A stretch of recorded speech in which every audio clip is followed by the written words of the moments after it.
So, hello everyone, welcome to this first Meet a Blue Expert meeting with the Youth4Ocean Forum. Today we are welcoming Sophia Bolton from Incredible Ocean. So Sophia, I will leave you the floor. Thank you, yeah. It was nice to see your faces and chat to a few of you just now. That was great. As Guillaume says, I am a social media manager and science communication presenter for Incredible Oceans. I'm also the project lead on Siren Calling, which is a festival style event which interacts with young people around issues of the environment. And we've just finished a digital festival, which was all about that. So my experience, my background and expertise is geography and geology, but I am, first and foremost, an expert in digital communication and campaigns. And yeah, I've just got some sort of tips and things for everyone. Hopefully I'll answer some of your questions and we can talk about how we can create connections and events and engage with people a bit better online, especially with youth. So yeah, shall I just share my screen, Guillaume? And we'll go straight into it. So a couple of things. Oh yeah, that's me. You can follow me on Twitter. You can follow Incredible Oceans on Twitter. Follow us on YouTube, etc. Promotion or. So first things first is I am obviously a native English speaker. So if I speak too fast or anything like that, please do just say in the chat box, or can you repeat that? Feel free to pop any questions through anytime. I'll probably pop between the PowerPoint and between the chat box. There is no stupid questions because ultimately this is something that we all have to learn from the start. So feel free to ask anything. Yeah, so sort of 5 key aspects if you're going to be putting on a digital event. Number 1 is you need to be prepared. You can't just have a group of people show up to a Zoom and think that's great, that's an event. Ultimately, you need to think through what the event's going to look like, where it's going, how it's going to be promoted. The platform that you're doing the event through is quite important. So different platforms have got different work for different audiences and work for different kinds of events, which we'll get into in a minute. How you're engaging within that event is really important. The technology that you're using, and then obviously the talent and the content, and making sure that the content is engaging with the audience as well. So those are the 5 sort of key aspects. So we've got tons of different kinds of events. I think it'd be cool if anyone wanted to pop in the chat box or tell on their mic and tell us any that I might have missed. So we've got things like this, which are educational, panel discussions, which I know a lot of people are very keen on doing. Conferences, we were talking about just now about connection in conferences and like having a coffee in between the break, and how can we do that but in a virtual setting, which is really interesting. I think multimedia events as well, where you've got lots and lots of different things going on in one thing, so maybe more like a festival style. So yeah, if anyone's got anything they want to add to that, do pop it in the chat box. So the first thing you want to do is decide what kind of event you want to put on, and that's important because that's going to determine what platform you use. The other thing that's going to determine what platform you use is the audience. So are you looking for an engaged audience where they're speaking to you, where you're speaking back to them and you're having a discussion, or are you looking for a passive audience where you're doing it more like a show or a lecture or something, where you are speaking to them and they are sat and listening? And do they have existing knowledge? So how much of what you're saying are they already going to know, and how much is going to need some sort of interaction with them? So it's, yeah, you're looking at who it's going to be aimed at, who is your target audience for that particular event. So in terms of like, once you've decided what kind of event that you're going to do, you want to think about how's best to stream this to your audience. Do you want the audience in the room with you? Is it a community collaborational event where, like today, we've got everyone in the room and I can see everyone's faces if I wanted to and everyone can speak? Or is it more a case of you've got a panel and they're discussing and it'd be great to take questions from the audience, but maybe you don't need them there the whole time, as in like in this Zoom style setting? So there's tons and tons of different bits of streaming software, thousands and thousands of different ways you can do it. I've put some options down here. So Easy Webinar, GoToMeetings and WebEx. They are not my preferred options because they cannot be very user friendly. And if you're working with a lot of people who aren't particularly like technological, they can be trickier to use, and they're trickier to teach yourself how to use as well. My personal favorite is StreamYard, which I've put on the side here. So StreamYard is basically like a digital studio. So if you're having a discussion event with a panel of experts, you can bring people in and out of your TV studio, have them behind the scenes. You can stream it to Facebook, YouTube, Twitter, websites, and people can comment and they can ask questions in the comments, but they're not directly interacting as in within a Zoom room. So, and that's really useful because you can pull their questions directly up onto the screen. So the same way you have credits rolling at the bottom of the news, you can have questions rolling at the bottom of the screen, which is a really nice trick. And there's tons of different intrinsic parts to StreamYard that are amazing. Zoom is obviously fantastic. We've all been using Zoom for a long time now. I think it's pretty evident that everyone here knows how to use it. Don't underestimate Zoom. I think it's a point that I'm going to come back to later, is know what the platform you're using can do, because Zoom has so many other functions that you can add on and you can buy and you can do different things with. There's a whole webinar function where if it was just me and Guillaume chatting, we could have everyone else interacting in the chat box and you wouldn't actually need to be physically here the same way that you are. And you can do it more as like a two people chatting kind of live stream. And then you can have that and send it to Facebook, and you can send it to YouTube for a wider audience, which is a really amazing function. And there's so much that Zoom can do that we don't generally use on a day-to-day basis. So it's worth noting. Teams also has the ability to live stream. It's trickier if you're doing it outside your own organization teams. I would recommend, if you're having a conversation with people who are all from your organization and you're using your organizational chats, to then stream elsewhere. But if you're asking people in, if you invited me into an Youth4Ocean thing that was within Teams, it gets a little bit tricky and a little bit more complicated. That's an example of a question in StreamYard along the bottom of the screen.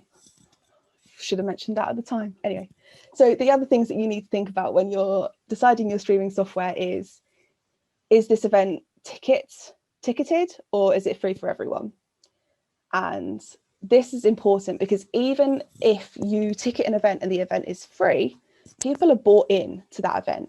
And if you're using something like Eventbrite, which is a really popular platform here in the UK, I think it probably is across Europe as well, from what I can gather, you've got the ability to directly email them and to directly interact with them, so that it's keeping it in the back of their mind. It's not just clicking going on a Facebook event or something like that, where it's kind of there and you know it's there, but you're not paying 100% attention to it.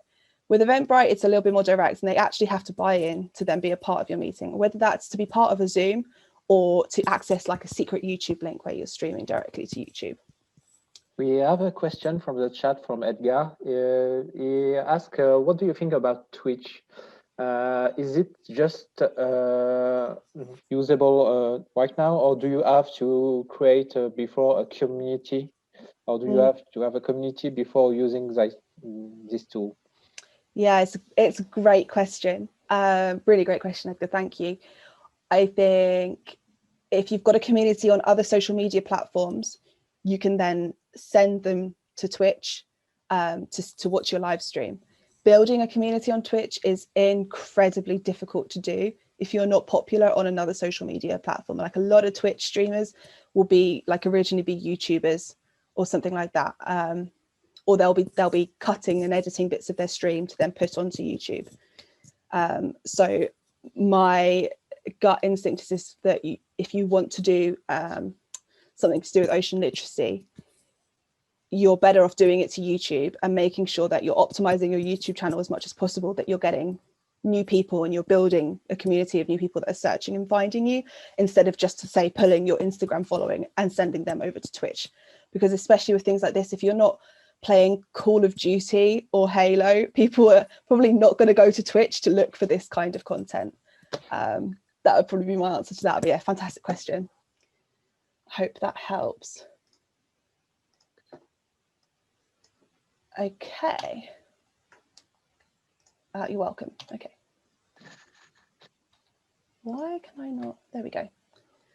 So in terms of useful tools when you're planning an online event, I've gone too far here. There we go. bits and pieces that are really useful for social media promotion and that I find really useful. I've put it here, actually, things I can't live without. Number one thing I cannot live without is Canva. There's a free version of Canva, but I'm going to go into the money side of things in a little bit, so you've got a rough idea. It's got tons of stock images, tons of little animation-y bits and pieces. You can create all kinds of graphics and short video clips and content and animations through it. And yeah, there is a free version, which some of it's a bit limited, but it's excellent. StreamYard I've mentioned before in terms of streaming. Slido and Mentimeter are both interactive PowerPoint kind of style things where you can ask the audience a question and they feedback, and then it puts it automatically into a graph for you. What else? I'm going quite quickly here. TubeBuddy. So I was talking just now about sending people potentially to YouTube to watch live streams instead of to Twitch. And TubeBuddy is a really excellent piece of software. There's a free version of it that does pretty much everything you need it to do anyway. It's a Chrome extension that you download onto Chrome, and it just helps you optimize the live streams, and it optimizes your videos. So it makes them so that they are easily found.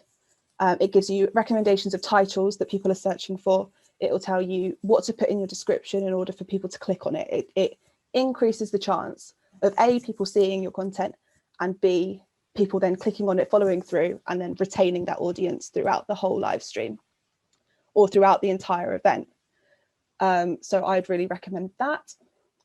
Sprout Social and Hootsuite are just social media managers. And Linktree is a website where you can combine all your social media platforms, all your information into one link. So for example, on the Incredible Oceans Instagram, we've got a Linktree, and you can click on it and it will say, here's if you want to go to the website, here's if you want to go to YouTube, here's if you want to go here. And it just combines everything into one instead of us constantly having to update that headline with whatever we were promoting that week. So this event's going on, here's the Eventbrite link to tickets. We can put all our events in there and people can go and find the one that they want to click on. And it just increases the chance of people going to find what it is that they're looking for. And thank you, Diana. I have found the chat box now, Gillian. I can see it. So yeah, top tips and tools.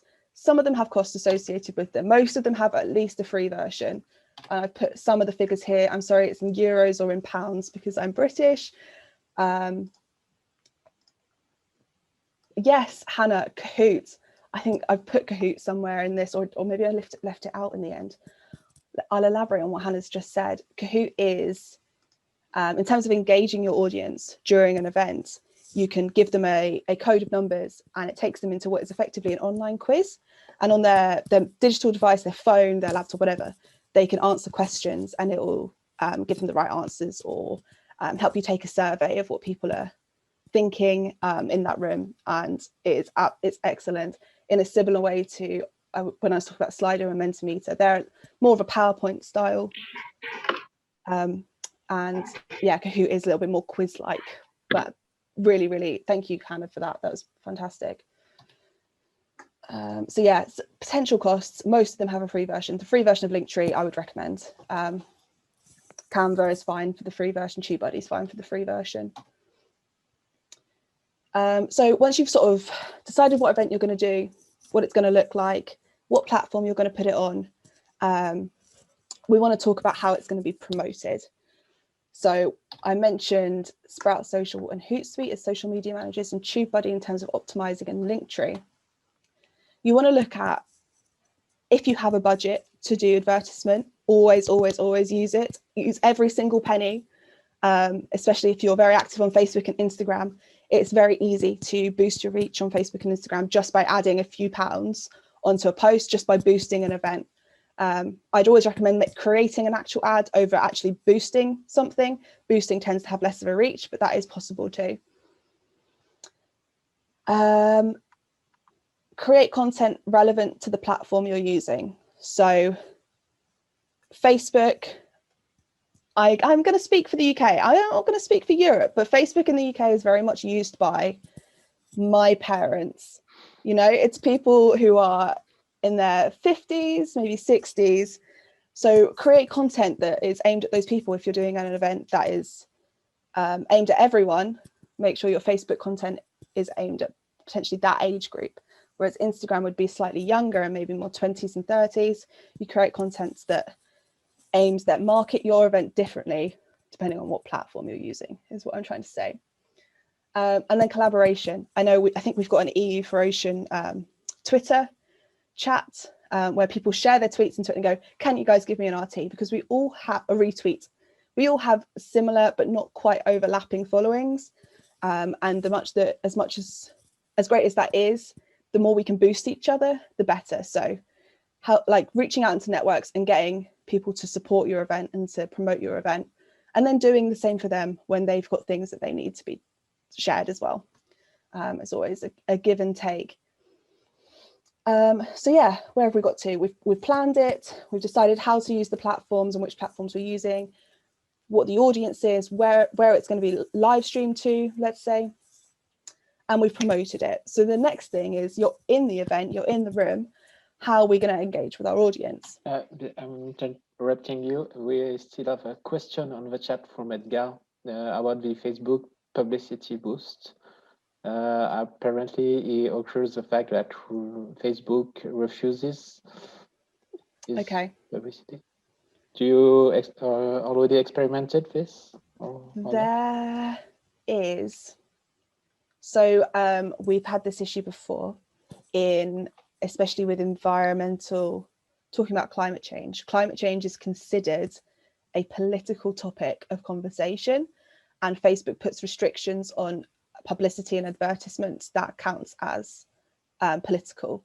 So you have to prove that you are not a political group, that you're not doing this on behalf of a political group.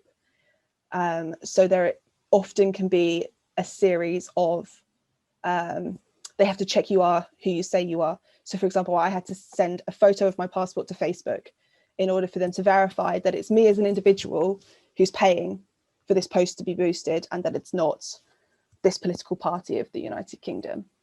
That might be where your issue is. But my email address is on the last page. And if it's not that, I can give you some tips and drop me an email, because I might be able to help you with that. Okay, yes, thanks. Because we did that. I did the process of administration to say that that's I'm paying and I'm not about a political board and everything, but they don't want. It still says no. Okay. Yeah. It might just be there's so many community guidelines on Facebook that you might not be ticking. So I can to speak about that. Yeah, drop me an email. We'll have a chat about it. I'm happy to help. Thanks. No worries. So yes, where was I? Yes, so we're in the actual event. We're live streaming this to YouTube right now. How are we going to engage with the audience that's in the room? Let's say you want an active audience. You're going to chat with them. Well, we've already been through a couple of these in terms of, we spoke about Kahoot. We spoke about in the chat box, people commenting, and Zoom has a really nice poll function within it that's fantastic. When I spoke about StreamYard, I mentioned that you can bring people's comments and images up on the screen as you go along. So that's a really nice feature. And there's other features in StreamYard in more expensive tiers that I've never worked anywhere that can afford them, but you can always pull other bits of engagement from that as well. Interactive PowerPoints, like we said, in terms of Mentimeter. And I think something that people forget, especially when you're in Zoom, is you can share video content. You can optimize Zoom in order to share video content. So if you're doing an event or a festival and you want to break it up a bit, break up the discussion, or sort of trigger a new discussion and guide it in the way that you want it to be guided, definitely think about throwing like a short 2-minute video in there for people to watch, think about, digest, and then discuss. Because that's the beauty of us being online, is you can literally see anything at any time. Breakout rooms are excellent. So I know someone had a question about the coffee break and all that kind of jazz, and we can't really do it the same way as we did in conferences. breakout rooms were my #1 go-to in terms of that. But I also think the other thing with that is if you're organising a 2 or 3 day conference and there's tons of different Zoom links here and there, and if you want to go to this event, go to this. If you want to go to this event, go to this. Have one link for the entire conference that is open all the time throughout the 3 days, where anyone can jump in and have a chat with whoever's there. People don't think about it, but it's effectively the same as being in the coffee shop. You bump into someone, go, oh, I saw you in that webinar. And then you're like, yeah, what did you think of it? And encourage people to use it as much as possible. That's probably my biggest piece of advice in terms of creating that community online. This all links back into the Elevate theory. You want that community engagement. You want people chatting with you. You want them to be building connections with each other. But you also need some energy, which is what we're getting kind of through the video content, but also you need charismatic leaders and presenters. And this can get a little bit awkward as a conversation to have, because sometimes the person that's best to lead a conversation or to present as a conversation might not be the most engaging. I know some of us see this in science communication quite a lot. And you sometimes have to have difficult discussions where it's 10 times more important to be engaging in a digital event than it is in any kind of physical event, because there is nothing else going on other than what you're staring at on your screen. Hannah's put, I recommend having facilitators in breakout rooms to continue the discussion and ease the flow, especially if people don't know each other. That's a really, really good suggestion, Hannah. Helena, Zoom can do that kind of coffee breakout room. That would probably be my suggestion. If you're running something entirely through Teams, you can also have a channel on Teams where people can join into that. And the same goes for Slack as well. SLACK. Slack is quite good at having one channel where everyone can be a part of it and just have a bit of a chat. I hope that answers that. So yeah, charismatic leaders and presenters. Bits and pieces like icebreakers. You've got to remember that people are at home. So, well, at least in the UK, we're all still technically working from home. So there's lots of fun kind of bits and pieces to be had in terms of getting to know people. And we have a TV show in the UK called Taskmaster. I don't know if anyone's heard of it, if it's made it to any other countries, if you've got other versions. And it's where the Taskmaster tells a group of comedians to do a really silly, intricate task. And it's quite nice to use those kinds of things as icebreakers, like go and find me your favorite mug and put the most random thing you can find in it. And whoever picks the most random item, they win something. It's a nice way of getting people chatting, like, why is it your favorite mug? It's my favorite mug because it's got my favorite species of whale on it. Bits and pieces like that. It's also worth noting that you can share, so you can share 360-degree videos in online events. So YouTube has a feature now where you can share 360-degree videos where you can use the arrows to sort of look around in the area, the screen that you're looking at. We did this the other day in an event where the children that we were streaming to got to vote on what way they wanted the 360 to go. And they voted left, so we went to the left and we followed the video that way. And these videos exist on YouTube, and you can find them and contact people and ask if you can use them and you know, promote them. But there's kind of bits and pieces of interactivity and engagement that are out there. You've just got to find them, and it's tricky. But anyway, yes. So we want to be in this tiny triangle: community, connection, energy.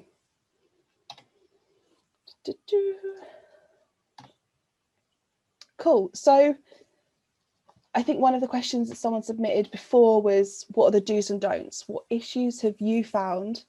So I've called it hurdles, things we have to jump over, things that get in the way. Wi-Fi, always Wi-Fi. I think we've all learned this this last year. The internet connection is your biggest friend. So wire your computers, wire your laptops, tell everyone involved in your events to wire everything into their internet box. The best thing you can do is purchase an Ethernet cable. In addition to that, optimizing your computer, turning off notifications, turning off background programs, all that kind of thing will speed everything up. I honestly cannot hit that home enough. the issues that we have had. The other thing with digital events is people go, oh yeah, no, we'll just do it online, it'd be fine. It won't take us half the amount of time that it took us to make that in-life conference at whatever venue. That's not true. It's going to take you almost as much amount of time as it does to do it in person. Because, okay, in person, you've got to book a room, you've got to purchase the tea and the coffee and get the chairs out and all that kind of thing. The level of creation and promotion and hosting of a digital event will make up for the fact that it is digital and not in person. So do not underestimate the time commitment.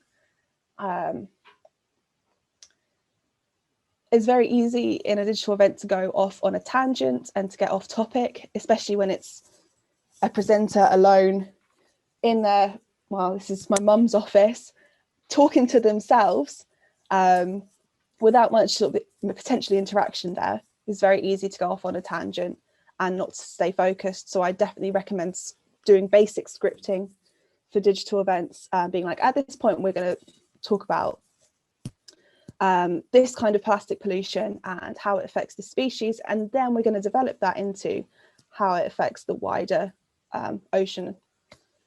Oh, that was a really rubbish example, that wasn't it? But it was all that came into my head. So yeah, try and keep it succinct and keep it on topic and keep it focused. Another hurdle, the internet is forever. Anything that you put out on YouTube, Facebook, Instagram, chances are it's going to be there forever. People are going to screenshot, people are going to save it. So if I was up on a stage at a conference and I got one of my facts about sea turtle migration wrong, probably someone might pick me up on it in the audience. I'll be like, oh, sorry, yeah, no, got that wrong. If you do that on the internet, everyone's going to see it and it's going to get shared. And you could get, you know, a lot of very angry scientists that you got your sea turtle sea turtle facts wrong. So just be aware the internet is forever. Money and knowledge, I mean, both kind of go without saying. I went through some of the costs associated with different platforms for live streams. Again, it's not, because it's online does not mean that it's going to cost you nothing. It's always going to cost you something. Maybe not as much as a physical event, but keep it in the back of your minds. And then general knowledge, if you're working with people that don't know how to use a platform, then you need to teach them how to use that platform before they are a part of your discussion panel or a part of your event. Definitely have a run through before and a planning session and allow your panelists to meet before. And we've said this again, I'm going to repeat it again with the cold kind of coffee before an event kind of thing where people would chat. You don't have that online. You just log in and you start a panel discussion.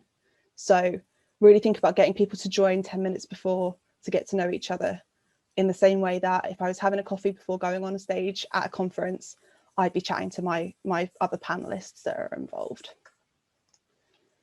Okay, so I've just basically covered this. So yes, have a run through it beforehand. Make sure you're checking all your technology, checking your internet connections. Time it beforehand. Get people to log on early. Make sure people know the platforms. Make sure you know your platforms, because like I said with Zoom, it can do so many more things than people think it can. And it's always useful to have a backstage group chat going, whether it's on WhatsApp or a Facebook group chat, or if it's just in a Google Doc.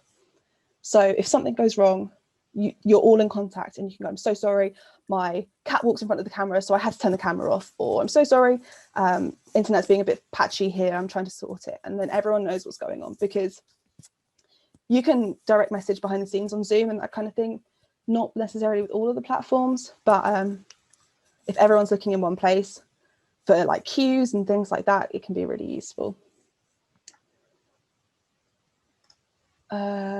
So yeah, this was just kind of questions. Was that the last slide? It was. That's my details again. The other thing that people wanted to talk about was accessibility. I'm going to get rid of this for now. Oh, in the chat box. What platform is best for schools to use? Just straight live streaming to YouTube or a Zoom meeting? Schools is slightly different because you have a safeguarding issue with Zoom. most schools and universities and institutions like that use Microsoft Teams because they know that the safeguarding is not going to be an issue and that they can keep an eye on everyone's going to be okay in terms of internet safety. And it also gives the schools the opportunity to interact and talk and ask questions. But the same goes for YouTube. I mean, YouTube, if you've got a teacher that's, because kids under 12 are not allowed YouTube accounts.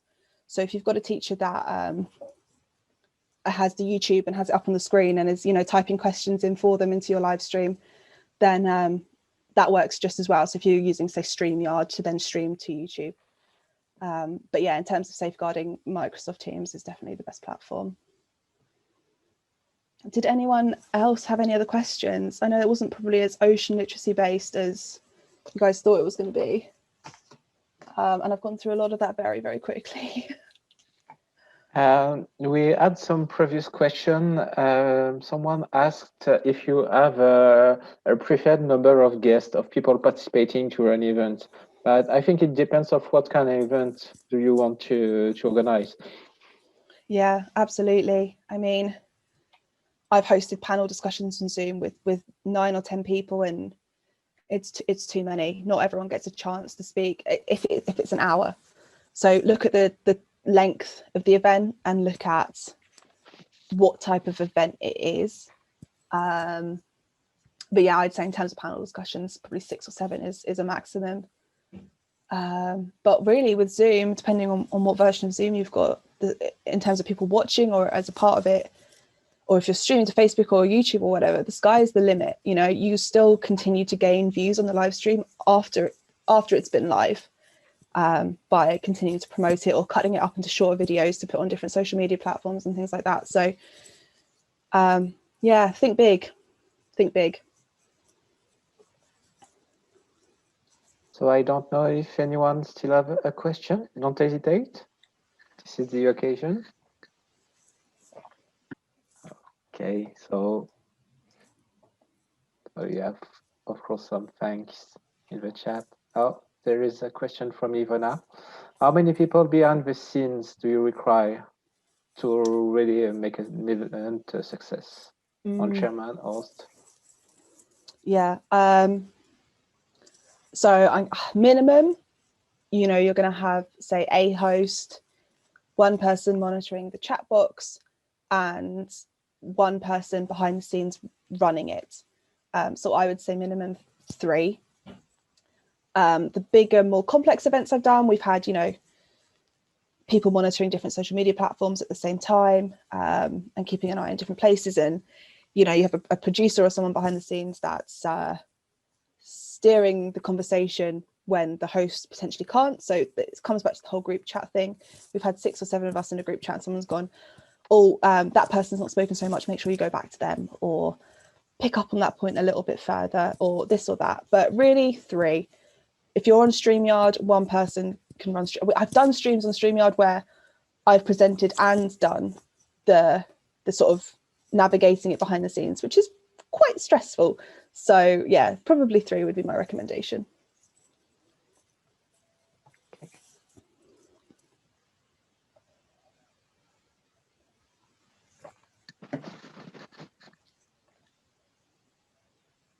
Don't hesitate to open your mic and ask your question. Yeah. Come on screen, let's have a coffee break chat. I have a last question about tickets. Is there not a danger of losing some participants by adding a step so they can participate? I mean, like, as if they might be afraid of this step to get a ticket to participate. It's just like a question, maybe. It's a really good point. With tickets, even if it's a free ticket, you do get that buy-in, and that people that want to come will come. But yeah, it'd be too many steps to click through to get it, instead of it just sort of popping up and then clicking to watch. I think there's definitely a middle ground. So for example, the festival that I've just organised, we sold 150 free tickets, and you know, those people came and they were inside. It was all done on Zoom, and they were inside and they could chat within the chat box. And that was what they were getting for having sort of purchased that free ticket, was they could interact and chat with us in the Zoom. But that then got streamed to YouTube and it got streamed to Facebook. So people could just pick up on it as and when they wanted. So it was just popping up on people's home pages and things like that. So I think, yeah, there's positives and negatives to both. We attempted to do both and it sort of worked for us.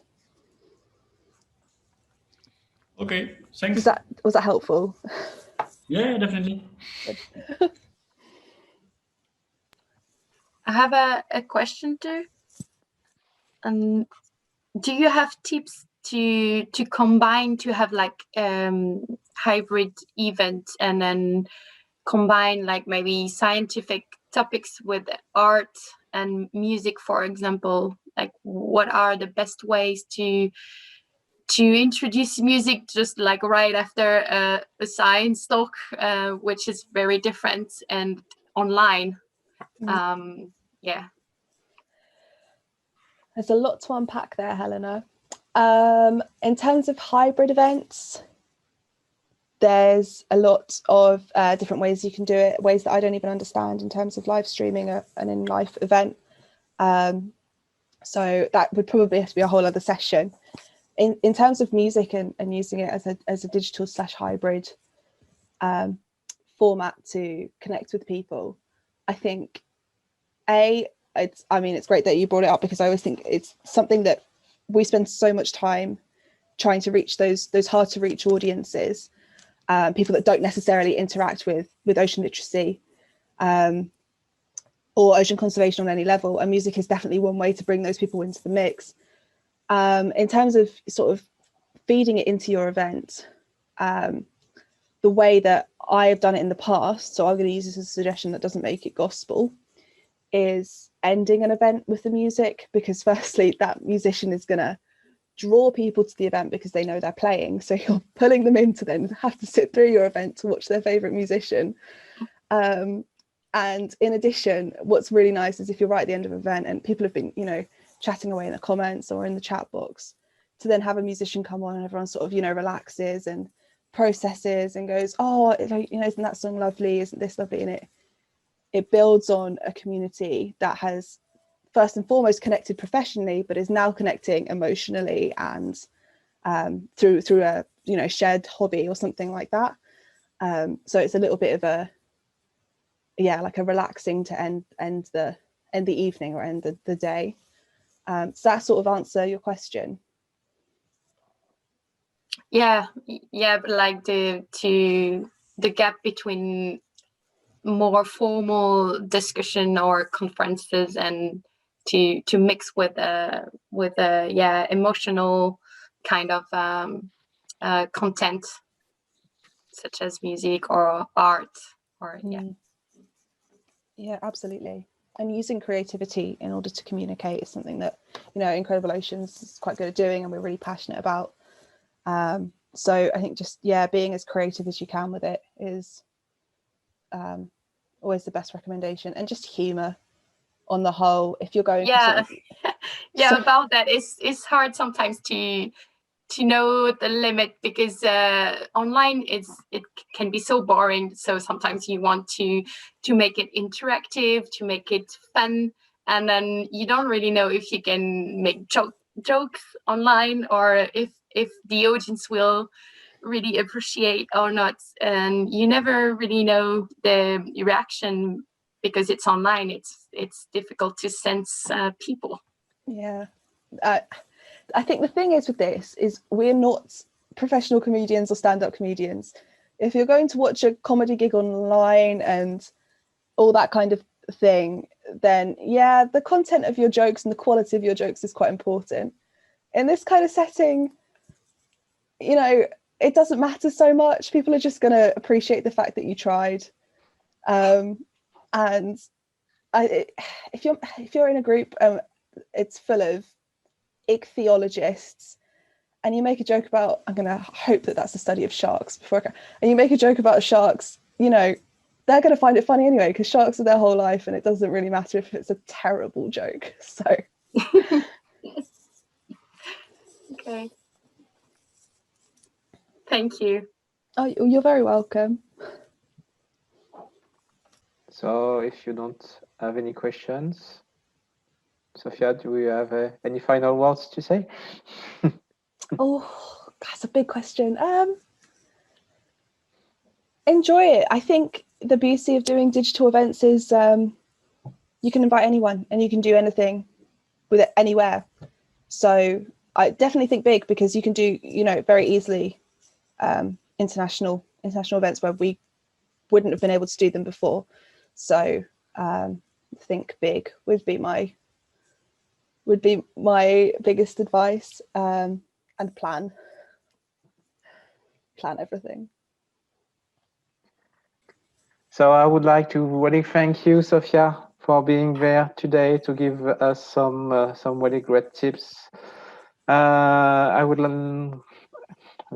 encourage you to follow her on her Twitter account and follow what's doing Incredible Oceans. They're doing some amazing stuff, so don't hesitate to look at what they're doing. If you're looking it on YouTube, don't hesitate to join the Maritime Forum, the Youth4Ocean Forum. I will put all the links below, and so you will be able to join the next Meet the Blue Expert, which will happen anytime soon, I think. So thanks again, Sophia, and thanks everyone for being there. Thank you for having me. It was lovely to meet you all.